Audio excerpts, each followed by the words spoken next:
Saudações a todos, estamos aqui em mais um programa ADESG em Foco e hoje, novamente, tendo a honra de receber o Coronel Alexandre, que graciosamente veio trazer mais conhecimento sobre o assunto do terrorismo.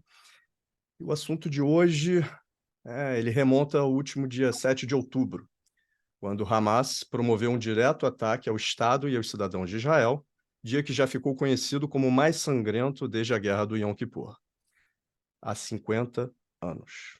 Em seguida, instaurou-se operação militar que, segundo o primeiro-ministro israelense Benjamin Netanyahu, promete ser longa. Para falar sobre esse assunto, certeiro é o nosso convite de hoje, como já antecipado, Coronel Alexandre José Correia. Muito obrigado por aceitar nosso convite. É um prazer novamente estar aqui com vocês. Então, fazendo uma breve reapresentação, de forma sintética, o Coronel Alexandre Correia, egresso da AMAN, aperfeiçoou-se continuamente em sua carreira em estudos como de cursos de altos estudos militares do curso superior de inteligência estratégica da Escola Superior de Guerra. Ele é mestre e doutor em ciências militares e segurança pública, operações de informações e fenomenologia do terror, formado em instituições brasileiras e no exterior. Dentre as suas atividades profissionais, citam-se a análise, docência e o comando militar, tendo ocupado cargos dentro e fora do país, como de oficial de ligação do Brasil junto à OTAN. Bem, vamos começar então, Coronel, falando sobre qual seria a melhor forma de nós interpretarmos os recentes acontecimentos do Oriente Médio. Essa é uma região que fica na junção da Eurásia, da África, do Mar Mediterrâneo e do Oceano Índico, local de nascimento das principais religiões da fé monoteísta, e provavelmente, aprendendo um pouco mais sobre a sua história e os envolvidos, acredito que o senhor, porventura, consiga nos contextualizar sobre essa localidade e depois, especificamente, sobre a faixa de Gaza. Bom, vamos lá, Vitor. Esse assunto está na mídia, né? Está sendo discutido, debatido, muitos analistas, especialistas falando. E o que eu tenho percebido é que existe uma dificuldade natural de muitas pessoas, de muitos analistas, inclusive, de entenderem, de se colocarem na posição do oriental, porque nós temos a nossa visão ocidental. A nossa visão ocidental ela tem uma direção já formatada, mas para entender o Oriente Médio não dá para ficar só nessa posição. A gente tem que voltar um pouco no tempo. E como você bem falou, a Eurásia ela é uma região de características especiais, geográficas. E para entender um pouco aquela porção do planeta, o que eu tenho percebido é que muita gente confunde nacionalidade, etnia e religião. E ali, se nós conseguíssemos imaginar três layers diferentes, layer nacionalidade, o layer etnia, o layer religião, a gente vai ver que é uma grande confusão, eles não se encaixam, né? E para ilustrar um pouquinho isso, eu vou mostrar aqui uma tela, vou compartilhar uma tela com vocês, para a gente poder começar a, a enxergar um pouco melhor isso aí. Antes de mais nada, tem que entender um pouquinho dessas raízes históricas, porque, como você mesmo falou, é um local de origem das três fés abraâmicas, né?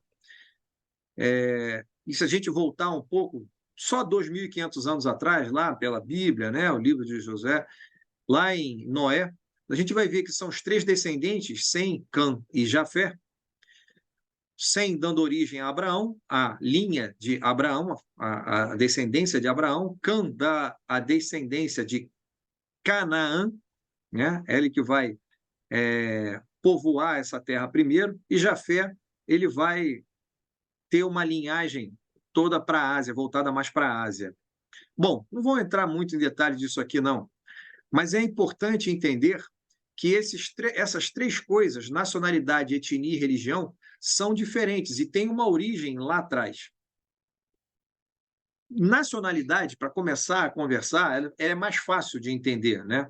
Porque nacionalidade, o conjunto de pessoas que habitam o mesmo território, né? Um país ligado por afinidades culturais, linguísticas, segue o mesmo costume, obedece às mesmas leis, ou seja, uma nação, né?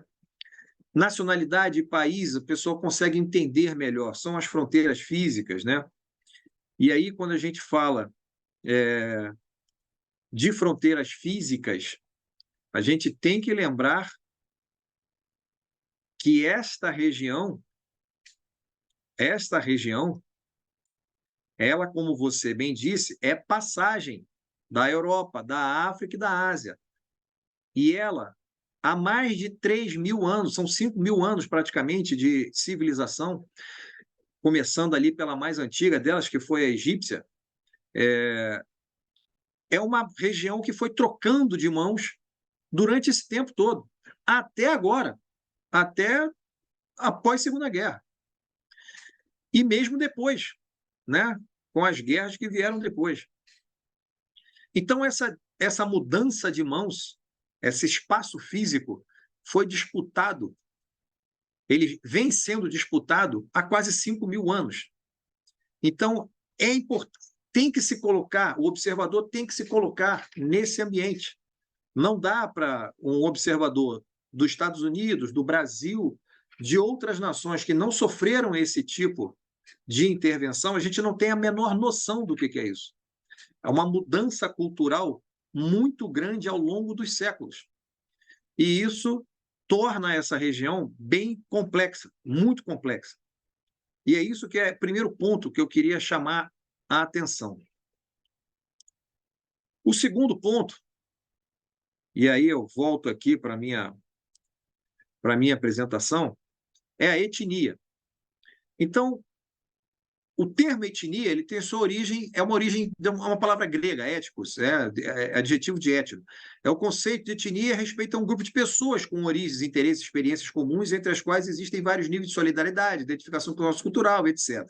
Então, etnia é um grupo, né, de pessoas com a mesma origem étnica, com a mesma origem social, cultural, que vivem junto. E quando a gente olha o mapa de etnia dessa região, a gente vê muitas etnias, porque são 5.000 anos de história.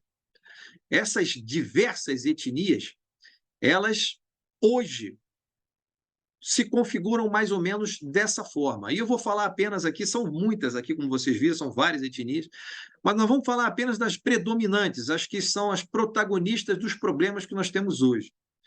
A etnia árabe, né? Os árabes, que estão aqui na Península Arábica, no Egito, não, toda a Península Arábica praticamente, e no Egito.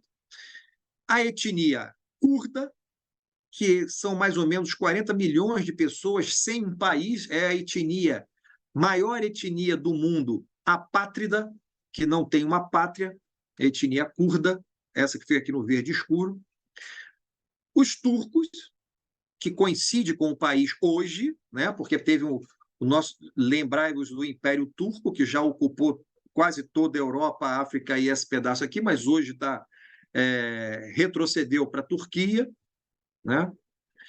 Os judeus que estão aqui em Israel, né? Os persas que estão baseados aqui praticamente no Irã. Então veja que são etnias que estão em diversos países. As fronteiras, elas não são obedecidas. Então, você tem países com diversas etnias diferentes. Bom, essa é só uma observação quanto à etnia. E depois a religião, que são esses 3 pontos que eu queria chamar a atenção. Então, nós temos fronteiras físicas, que foram mudando ao longo dos séculos, temos etnias que foram transitando nessa parte do globo também ao longo dos séculos, foram se estabelecendo, mudando, migrando, né? E nós temos o problema da religião. Vou fazer logo uma diferenciação rápida sobre religiosidade e religião. Religião é coisa dos homens, e religiosidade é aquela espiritual, que transcende, o que realmente se comunica, né, com a divindade. Mas religião é invenção dos homens, né? E essa região, ela é, como já foi dito, o berço das 3 religiões abraâmicas, aquele que eu mostrei lá, o patriarca, lá no início, que deu origem ao judaísmo, ao cristianismo e ao islamismo. Ora, o Islão, então voltando lá em Abraão, né?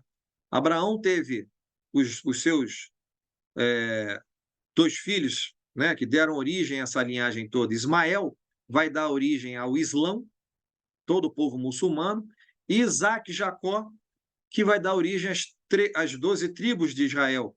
Uma delas é Judá, que vai dar o nome à Judéia, ao povo judeu, né? Então aqui é que vai, e desse povo, dessa tribo, Judá, é que vai nascer, é a tribo que tem os ancestrais de Jesus Cristo, é daqui que vai nascer o cristianismo.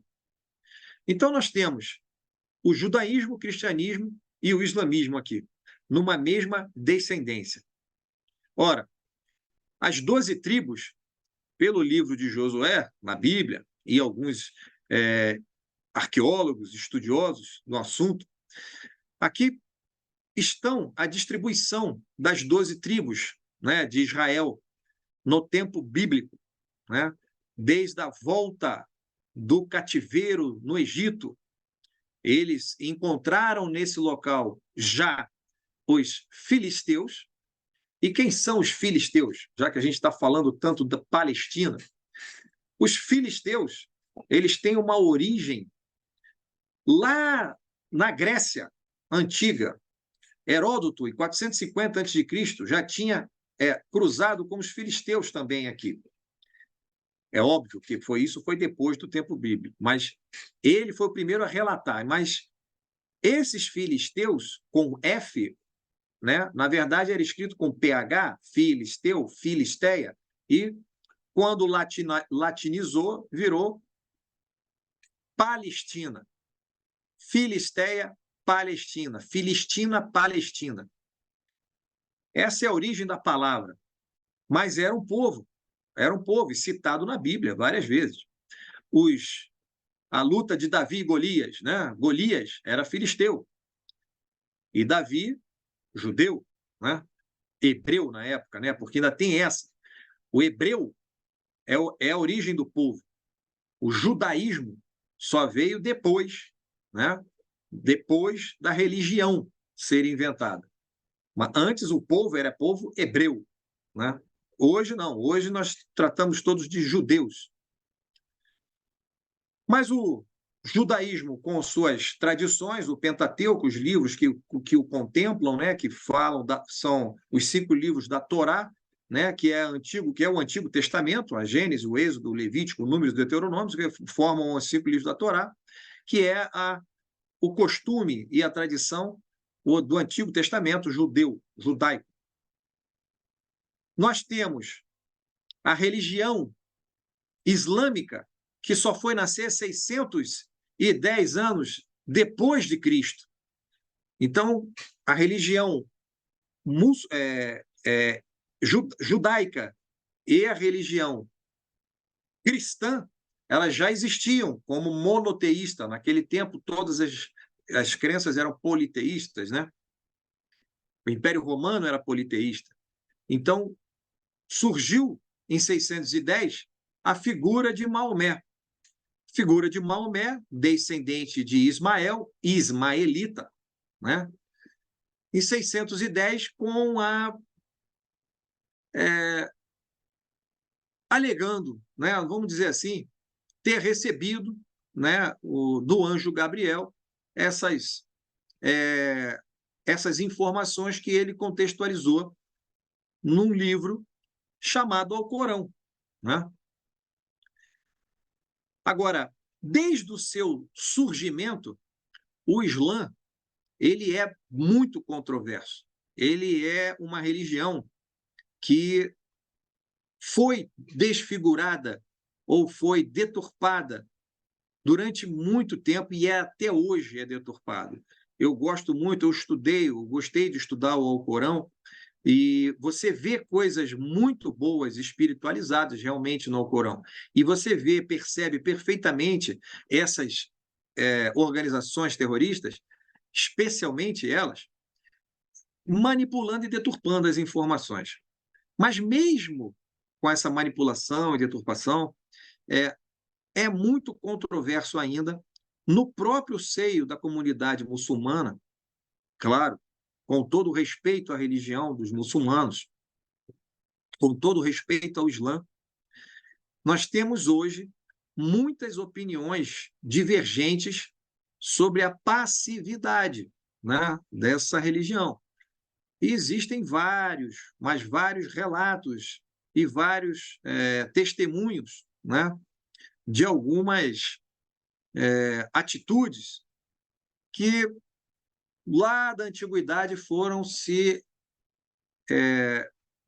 contaminando e foram progredindo para a deturpação de alguns conhecimentos do Alcorão. Focando na parte do terrorismo, nós tivemos uma entrevista que aconteceu no dia 10 de julho de 2023, né? E o senhor nos esclareceu as definições e falou sobre a questão de que, efetivamente, ocasionalmente, estados podem promover ou patrocinar atos e atentados terroristas, né? Embora eles não sejam classificados como tanto, porque existem correntes ideológicas em academia, em certos governos, né? Não política de Estado, mas política de governo, né? Mas livre Isso. dessas amarras e considerando o caso específico do que vem acontecendo no Oriente Médio e nesse contexto Hamas e Israel, o senhor dizia que o ataque surpresa realizado pelo Hamas, ele caracterizou o terrorismo e aproveito na mesma pergunta para que o senhor também pontue se a resposta de Israel ela pode ser considerada também um ato terrorismo, um ato terrorista. Não, uma coisa não tem nada a ver com a outra. Eu já vi também alguns comentários disso na TV, nos noticiários. Em todas as definições de terrorismo do planeta, o ato do Hamas ele se enquadra. Ele foi terrorista, não tem dúvida disso. Isso aí não é uma balela ficar discutindo esse assunto. O que ele fez foi um ato clássico de terrorismo. Objetivos políticos, tentando atingir um Estado soberano, implementando ao máximo o terror, sem fronteiras, covardemente. Isso aí não dá para. Em todos os pontos, ele pontua todos os itens que classificam e que definem terrorismo. Israel não. Israel foi um Estado atacado, um Estado soberano, político soberano atacado, e está tomando muito cuidado com a sua reação. Então, eu até estou admirado, porque a história recente, né, o passado recente de Israel, vide a sua reação na Guerra de Independência, na Guerra do Yom Kippur, na Guerra dos 6 dias, não foi tão calma, não foi tão, né, tão pensada, né? E agora ele está tomando medidas com inteligência, está tomando as suas medidas de maneira a infringir o mínimo de baixa a civis. É isso que ele quer. Então, não tem nada a ver, não dá para misturar o Hamas com o Israel. Não tem nada a ver. Não, perfeito. Até porque dentro das normas de direito internacional existe a expectativa de que as nações possam, o concerto de nações possa conviver em paz.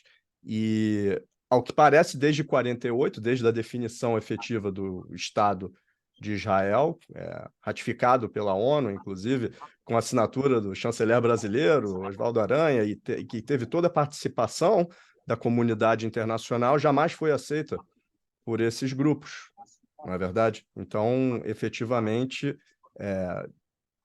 compreendo a sua análise e estou de acordo. O Hamas, para voltar para essa questão, porque ela é, evidentemente, o centro de tudo que nós estamos debatendo, e as brigadas Al-Qassam, eles são reconhecidos como organizações terroristas por União Europeia, Austrália, Canadá, próprio Israel, Japão, Nova Zelândia, Reino Unido, Estados Unidos e a OEA, além do Paraguai, um voto independente. Por qual motivo ainda existem nações que insistem em não qualificar o Hamas como uma entidade terrorista e genocida, na própria definição da palavra? Porque acredito que também exista engano nessa definição do que significa genocídio, no sentido do que a Carta das Nações Unidas preconiza em 48, né? A destruição intencional de parte ou de totalidade de um povo, religião, etnia ou nacionalidade. E aí volta aos 3 pontos que o senhor mencionou anteriormente na exposição histórica. Não tem outra. São os interesses em enxergá-lo como terrorista ou interesse em não enxergá-lo como terrorista. Vamos lá. Nós temos desde 2013. Em 2013 nós tivemos 2006 foi a primeira descoberta de gás em solo israelense e no litoral. 2013 começou a exploração. Desde então, o volume de gás natural produzido por Israel e exportado, ele vem aumentando.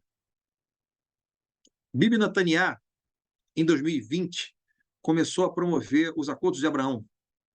Os Acordos de Abraão com os Emirados Árabes Unidos foi o primeiro, os Emirados Árabes Unidos, o Bahrein, foram os primeiros países, mas ele já estava conversando, isso foi em 2020, auxiliado pelo Trump.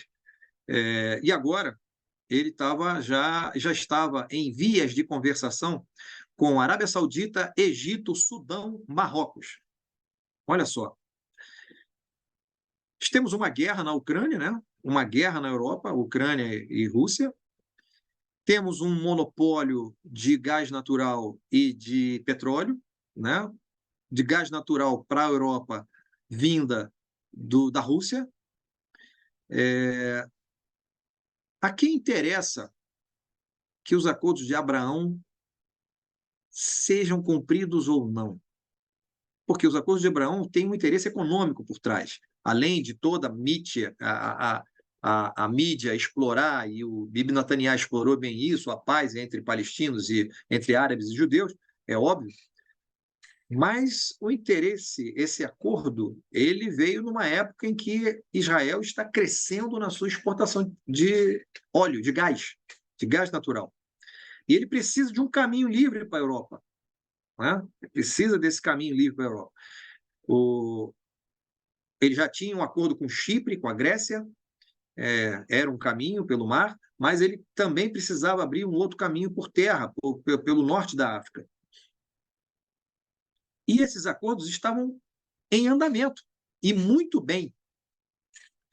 Tanto que a previsão era no final de 2023, eles iriam conseguir exportar gás para a Europa. A quem interessa isso? Ou a quem não interessa isso? Né?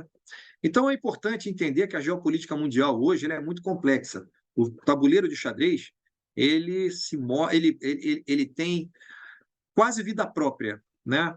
As peças se movem de maneira muito sutil e é muito favorável, né? E agora a gente está vendo essa discussão do Conselho de Segurança da ONU aí, e a gente vê aquele teatro de sempre no Conselho de Segurança, mas é muito favorável para a Rússia, não é? Que não se cumpram esses acordos, que esse gás fique encalhado em Israel.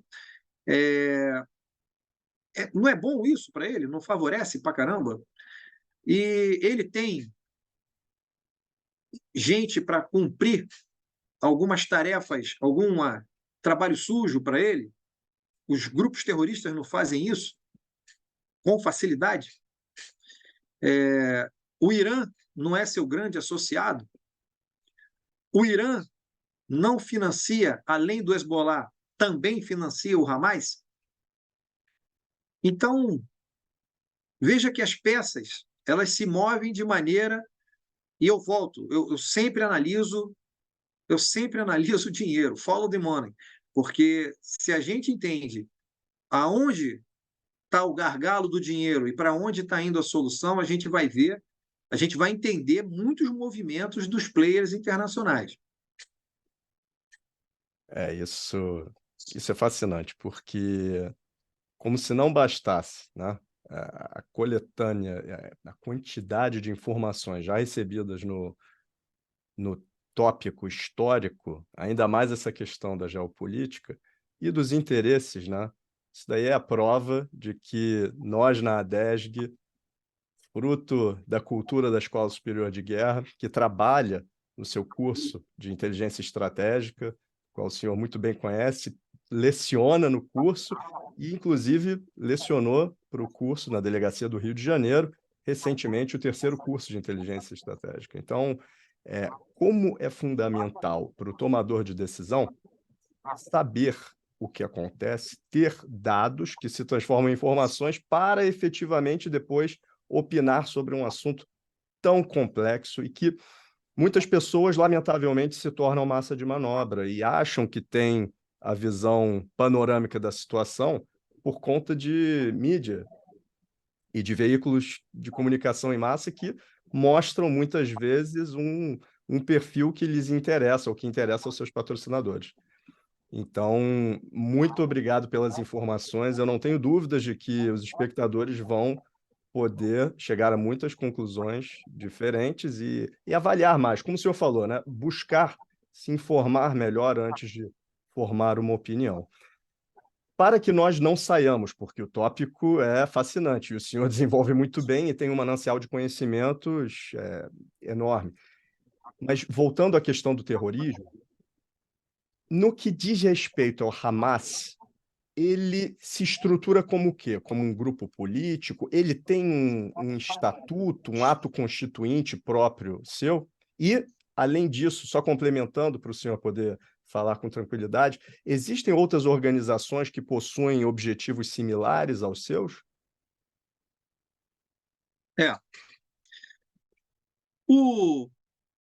Os grupos terroristas, de um modo geral, né? O fundamentalista islâmico, né? Eles, na sua... Como é que a gente, como se fosse uma empresa, a gente ia chamar de visão de futuro, né? Mas o fundamento principal, né? A ideia principal é a destruição do Estado judeu, né? A destruição do Estado judeu, ela é tópico, cláusula pétrea entre os grupos fundamentalistas islâmicos, né? O inimigo não é só o ocidental, ele é o ocidental, o ocidente, de um modo geral, porque é o infiel, né? O Islã entende, enxerga assim. O Islã é o infiel, quem não é islâmico, muçulmano, é infiel. E a destruição do Estado judeu é praticamente está no, no gabarito ali de No quase todo o preâmbulo, né? estatuto, no preâmbulo do estatuto de quase todos eles. Mas é engraçado, porque por exemplo, tem organização terrorista que também tem o objetivo de destruir a outra organização terrorista. Né? Isso acontece também. Por exemplo, o Hezbollah. O Hezbollah, ele é inimigo do Estado Islâmico. Então, existe uma disputa também entre eles. O próprio mundo muçulmano, ele cativou e cultuou muita discórdia entre eles. Né? Essa diferença de sunita, xiita e outros, porque não são só sunitas e xiitas, existem outras, né, etnias também, isso ao longo dos tempos, isso trouxe muita diversidade, muita diferença entre eles, né? E alguns deles, eles têm esse objetivo. Existe o site da CIA, o World Factbook, esse aí é explícito aí na internet. Ele traz os objetivos, né, de cada grupo, né? E é bem interessante. E quando você vê os objetivos de uns grupos querendo eliminar outros grupos, parece engraçado, mas é verdade. É a diferença entre eles também, né? E é por isso que a gente viu guerra no Líbano, guerra civil no Líbano, guerra dentro do Iraque também, o Estado Islâmico se aproveitando de uma fraqueza da Al-Qaeda. Então, é natural, é disputa pelo poder. É disputa pelo poder. Às vezes eu brinco com os meus alunos aqui na ESG, porque entender as facções criminosas do Rio de Janeiro é uma lição que, pô, se a gente multiplicar um pouquinho ela por um exponencial um pouquinho mais alto, a gente vai acabar entendendo a geopolítica do mundo, né? Entendendo a geopolítica das facções criminosas aqui no Rio de Janeiro. Não sei se vocês acompanharam aí, nós tivemos ontem, anteontem, uma noite de terror também aqui, com milícia atacando fogo em ônibus, quase 30 ônibus, 40 ônibus foram incendiados. É uma coisa, cara. É uma coisa que só acontece no Rio de Janeiro. É no Brasil, né? Porque no PCC em São Paulo aconteceu também. Exatamente. E sobre esses temas, também sobre o tema do Oriente Médio, naturalmente, a forma como isso é veiculado, eu volto a esse ponto porque ele é muito importante, muda completamente, né? A pessoa tem uma perspectiva distinta. E aí eu queria aproveitar, o senhor leciona nesses cursos de inteligência estratégica, por favor, traga para o nosso público que é leigo, não necessariamente todos os que nos assistem, mas daquele que não conhece bem a definição de livro-texto, por favor, nos explique de forma sucinta o que significa desinformação. Bom, vamos lá. É um termo que está muito em voga hoje, né? E de uma forma pejorativa, muita gente tratando a desinformação como fake news, né? E não são coisas um pouco diferentes. Você tá nos Estados Unidos, né, Vitor?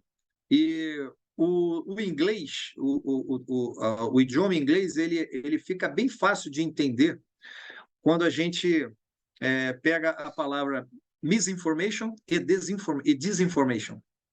Porque o misinformation, por exemplo, né? O misinformation é o quê? É quando você equivoca-se, né? Quando você dá uma informação equivocada, mas é sem querer, né? Mistake, misinformation, são todas da mesma origem, né? Então, é sem querer. Mas o disinformation não. É quando você pega a misinformation e utiliza ela para fazer o mal, para enganar, entendeu? De propósito.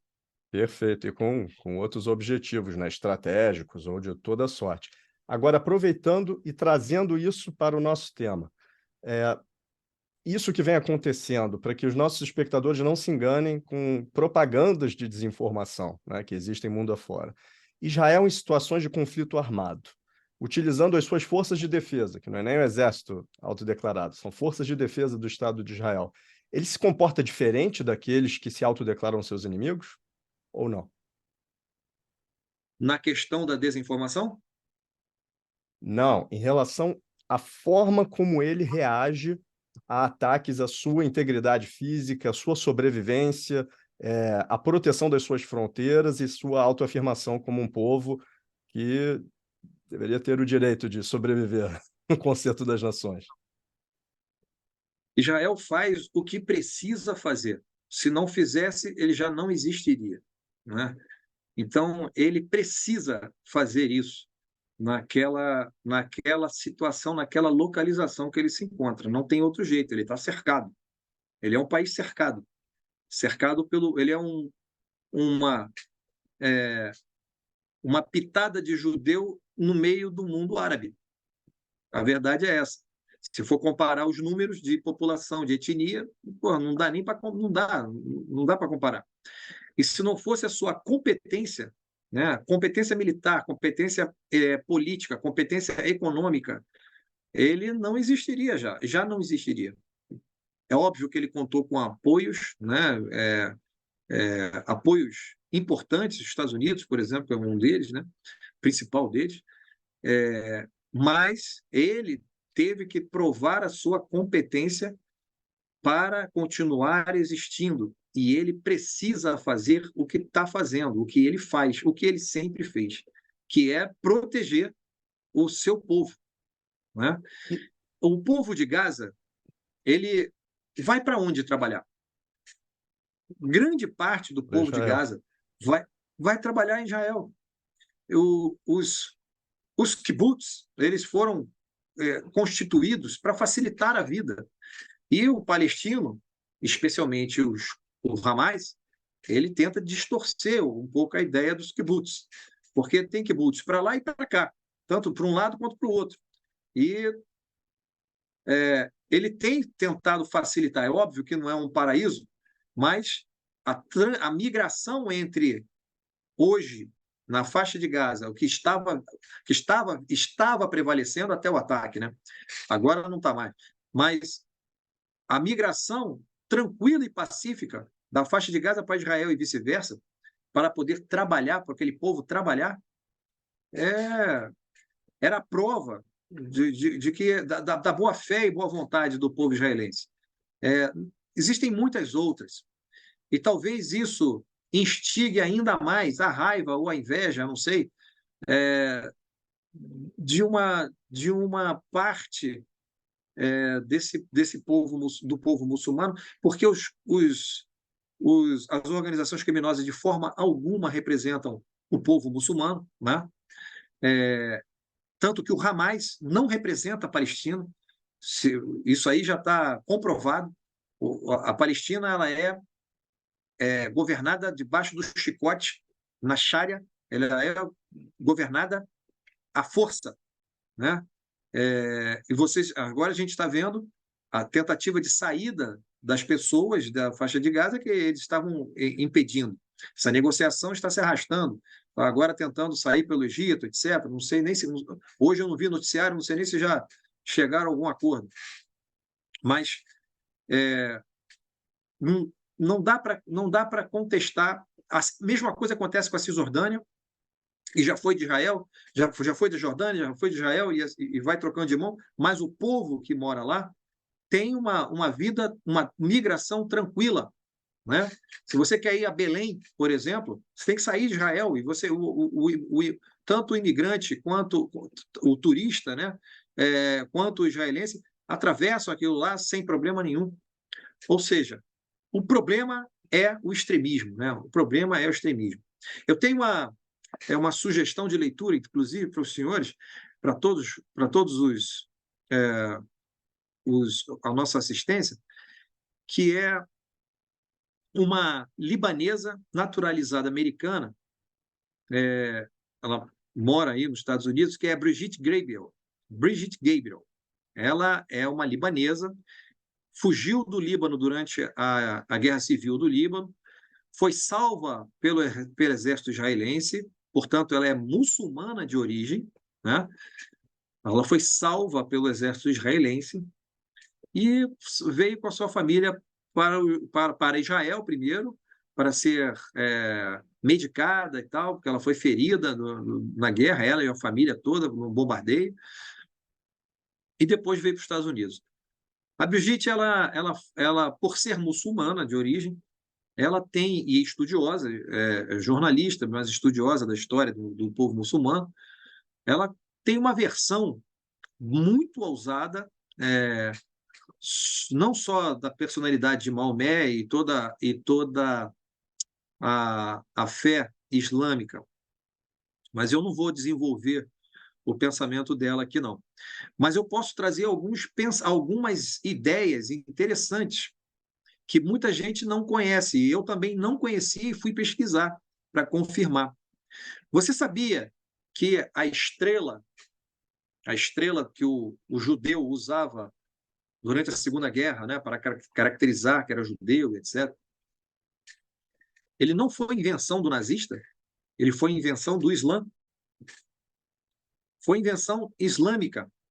E o imperador, eu tenho até o nome aqui dele, a cola aqui, porque senão eu esqueço o nome dele, que é difícil de gravar, o califa, né, que que fez isso, que é o colar, é a Gizia, né? O nome daquele é a Gizia. Até aproveito, se o senhor quiser colocar a apresentação de volta, pode ficar à vontade. Eu pedi para suspender naquele momento, mas nós podemos manter, não tem problema. O previsto originalmente era esse, eu que alterei. Não, eu posso botar aqui, que é E para o pessoal ver. Essa aqui é a Brigitte Gabriel. Ela sim, tem esses 3 livros mais famosos aqui, Because They Hate, They Must Be Stopped e Race, que é o último livro dela, de 2018.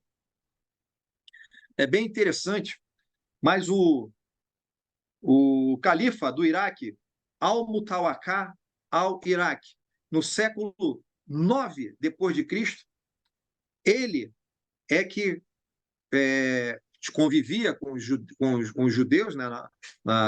Lembra que século 9 e tal, a etnia estava toda misturada, mas existia a supremacia muçulmana, né? Então, a dizia já era, naquele tempo, um identificador do judeu, né? O cristão tinha que usar o cinto, a zunar, que até hoje, né, alguns cristãos utilizam o cinto, a zunar. Ele foi que trouxe à tona o termo dimi e o termo neji, que significa sujeira, significa segunda classe, para falar dos judeus. Então, muita coisa que a gente acha que não, foram os nazistas. Não, isso já veio do Islã há muito tempo. O nazista ele sabia disso, ele sabia isso dessa é história, né? realmente chocante isso, né? Essa apresentação de fatos, que de fato das pessoas que viveram, das pessoas que conhecem, que sabem, e fatos históricos, É, né? De tem uma fato. outra data interessante, né? 11 de setembro. Sim, O 11 de setembro de 1683 foi quando a expansão do Império Otomano, o Estado Islâmico, a expansão do Império Otomano parou nas portas de Viena. A Casa dos Habsburgo parou a expansão do Império Otomano. Se não fosse a Casa Habsburgo, o Império Otomano tinha varrido a Europa inteira. Bom, essa data, 11 de setembro, será que foi escolhida ao acaso ou Bin Laden fez isso em homenagem a paramos aqui e agora vamos continuar? isso é realmente um Entendeu? elemento de convencimento importante. Eu Tem queria. coisas, tem. Sim, pode falar. São muitas informações e eu agradeço profundamente, mas nós estamos nos encaminhando para o fim em função do tempo. Sim.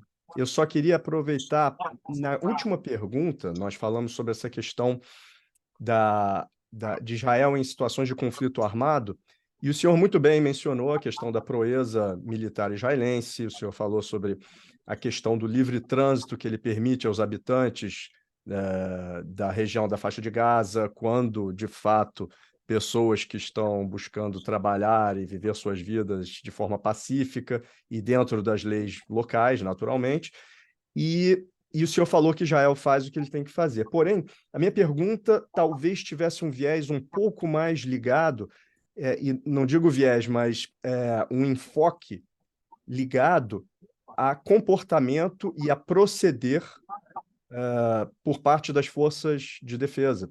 E Israel se comporta da mesma forma como o seu paradigma, que muitas vezes é incorretamente chamado de combatentes quando são terroristas, durante o conflito armado? Essa é a minha pergunta. Se ele se comporta de acordo com a Convenção Internacional? Qual é a diferença entre os dois lados, os dois grupos que entram em conflito, como Hamas e IDF? Não, não dá para comparar. Foi aquilo que eu falei no início. Não tem comparação. Nós não podemos comparar um com o outro. Para que o Nós público temos conheça mais. Exatamente. sim, não podemos comparar uma força armada de um país, de um Estado constituído, com um grupo terrorista. Não dá para comparar. Não existe nem lei internacional de conflitos armados que tratem disso, porque são conflitos assimétricos, totalmente assimétricos, né? Hoje em dia, podemos até falar sobre a quinta geração da guerra, ou a guerra de quinta geração, nós podemos incluir isso como uma das vertentes da guerra de quinta, uma possibilidade, uma ferramenta que é utilizado hoje na guerra de quinta geração, mas você não pode comparar o comportamento de um exército constituído com o comportamento de um grupo terrorista que não tem nenhum vínculo, nenhum compromisso com nenhuma instituição social, com nenhuma instituição de lugar nenhum. Questão Então dos não dá para direitos comparar. humanos, a questão do... Direitos humanos, tudo. Não tem como comparar. Eles não têm nenhuma obrigação com nada. O Exatamente. Hamas não tem nenhum compromisso com nada. Algumas... Israel, para fazer essa incursão lá na faixa de Gaza, tem que planejar tudo, porque ele será atacado pela comunidade internacional se provocar morte de inocentes. Exatamente, não, e a preocupação, né, que a força militar constituída, como o senhor mencionou, a preocupação de fazer a incursão, de respeitar os direitos dos habitantes, de avisar, muitas vezes, despejando panfletos nas cidades, isso não é levado ao conhecimento do grande público, e as pessoas Não, acham que existe...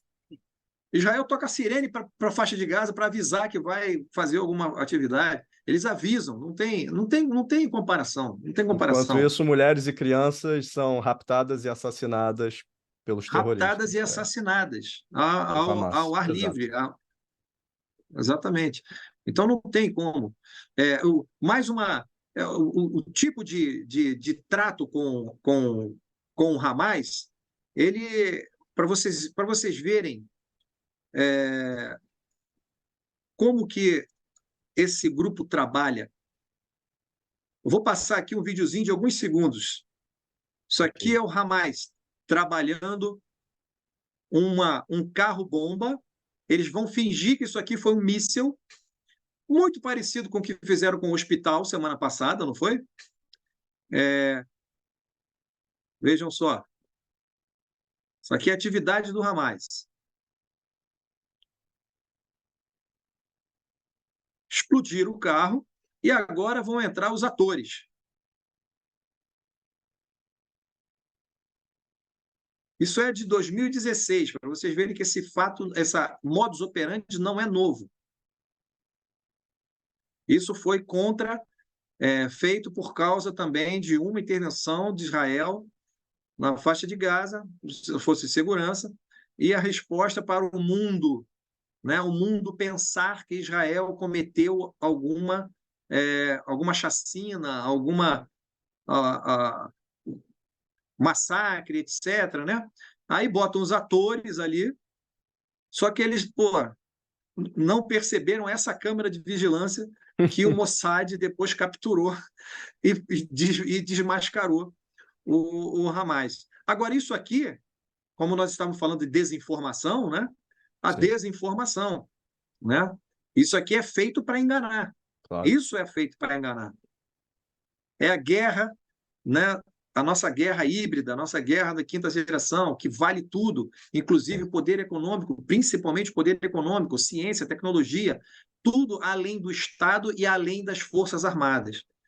Entra no conceito, entra no pacote. Mas nós não podemos comparar as Forças Armadas de nenhum país com uma organização terrorista. Perfeito, coronel. Muito obrigado. Eu gostaria de agradecer pela exposição, pela clareza, pela possibilidade que os nossos espectadores têm de chegar às próprias conclusões, de como fica cristalino, fica claro que Hamas é, de fato, um grupo terrorista, isso daí não tem dúvidas, tanto na sua constituição, quanto no seu proceder, quanto nos seus objetivos elencados, nos fatos históricos, né? Qualquer coisa fora disso, de fato, é uma mentira que tenta se emplacar. E aí eu queria aproveitar para encerrar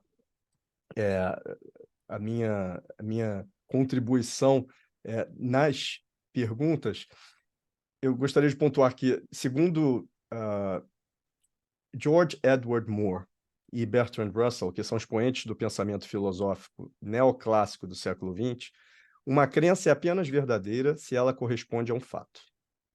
Lamentavelmente, todos sofremos bastante quando o oposto dos fatos passa a ser veiculado por diversos grupos de interesse que não possuem compromisso com a verdade, e sim com seus objetivos particulares. Essa questão da guerra de quinta geração, ela distorce os temas que deveriam ser baseados em fatos. O senhor poderia só finalizar, talvez explicando um pouco melhor o que isso significa, porque muitas vezes o espectador não conhece a terminologia guerra de quinta geração, e também gostaria de convidá-lo para realizar as suas considerações finais. Muito obrigado pela sua brilhante exposição. Pois é, a guerra de quinta geração, na verdade, a enganação, a deturpação dos fatos, a verdade sempre foi a primeira vítima de qualquer guerra, né? Na guerra, a primeira vítima sempre será a verdade. Isso desde sempre, desde a antiguidade. Sempre houve a tentativa de enganar o oponente. O que hoje acontece é a dissimulação total da informação ou desinformação, como a gente estava conversando, num momento, numa fase da guerra em que existem muitos, mas muitos campos de poder que podem ser utilizados. A guerra híbrida, né, ou a guerra de quinta geração, ou guerra sem limites, né? São muitos conceitos aí diferentes, mas todos eles nos remontam a um pensamento trazido pela própria OTAN, né?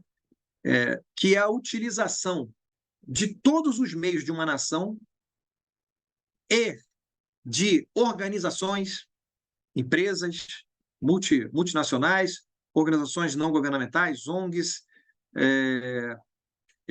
informação, utilização do espaço cibernético, tudo vale para prejudicar e para atingir o seu inimigo. Isso está acontecendo. Isso está acontecendo. Na guerra da Ucrânia, isso está acontecendo. Este é um exemplo agora que está acontecendo. Eu tenho uma teoria de que esse ataque do Hamas é um ataque de dissimulação. Tem algo por trás disso aí. É uma teoria minha. Como eu comentei, existem outras nações mexendo esse tabuleiro, mexendo essa peça, e esse foi só uma coisa para chamar a atenção por um lado e distrair o outro, né? Então, bancos, a disputa financeira e fiduciária, o dólar está tendo a sua maior crise histórica do mundo, desde a sua criação, desde Bretton Woods, o dólar está tendo a sua maior crise. Os Estados Unidos está com a sua maior dívida interna desde sempre, são quase 1,5 PIB de dívida, né? E isso tem que ser, não é só os Estados Unidos, praticamente todas as nações estão endividadas. E normalmente quando isso acontece, as guerras aparecem, porque tem que distrair a atenção ou tem que ganhar alguma coisa de outro para poder pagar a sua própria dívida. Isso é história. Né? Então, nós estamos à beira de uma crise econômica, estamos disputando terras raras, disputando chips, né? Terras raras para poder fazer chips. Nós estamos vendo aí a indústria da inteligência artificial necessitando de componentes que são raríssimos e pouquíssimos países produzem. Taiwan, Estados Unidos, mas a quantidade que se precisa é tamanha que extrapola a capacidade. Por isso o interesse de Taiwan, da China, a disputa. Não dá para os Estados Unidos encarar uma outra frente lá em Taiwan se a China resolver o problema dela com Taiwan agora. Os Estados Unidos já está com duas frentes, né? Rússia e Israel agora. Então, tem muito que se pensar nesse tabuleiro de xadrez da geopolítica mundial. Isso não é para amador. Isso a gente tem que realmente entender o porquê. E essa parte da guerra de quinta geração, esse exemplo é clássico. Vale tudo para enfraquecer o seu oponente. Inclusive, bloquear a moeda no sistema SWIFT, não foi isso que o americano fez com o russo? E agora, outras formas de comercializar o petróleo, que desde Bretton Woods só se comercializava com dólar, e agora não é mais só o dólar. Agora, China, Irã, Rússia, até o Brasil está entrando nessa, né? Já estão comercializando petróleo nas suas moedas. Isso enfraquece quem? Isso é uma outra forma de ataque, né? Ou de Aí os países de lá vão dizer que é independência, e de certa forma é, mas são ataques que não estão no campo do campo militar. Isso é guerra de quinta geração. Perfeito. Coronel Alexandre, muitíssimo obrigado. Sua exposição foi muito completa, muito enriquecedora, e certamente aqueles que puderam assistir até o fim se beneficiarão muito com o conhecimento aqui e com o estímulo ao aprendizado. A Escola Superior de Guerra pensa estratégia, pensa inteligência, pensa Brasil, em seus altos estudos e seus diversos cursos oferecidos a diversas pessoas e autoridades interessadas em conhecer mais e saber mais sobre seu próprio país e sobre o restante do mundo, sua relação com o mundo. E a Associação dos Diplomados da Escola Superior de Guerra, a ADESG, cujo site é adesg.org.br, promove também muitos desses cursos e muitos desses debates em versão reduzida, mais palatável e ao alcance de todo cidadão. Então, nós convidamos os senhores a acessarem o nosso site e estarem sempre presentes aos nossos programas da ADESG Foco e outros trabalhos voltados pela segurança e defesa nacionais. Muito obrigado e boa noite. Boa noite, Vitor. Boa noite a toda a assistência. Foi um prazer estar com os senhores. Igualmente, Coronel. Boa noite.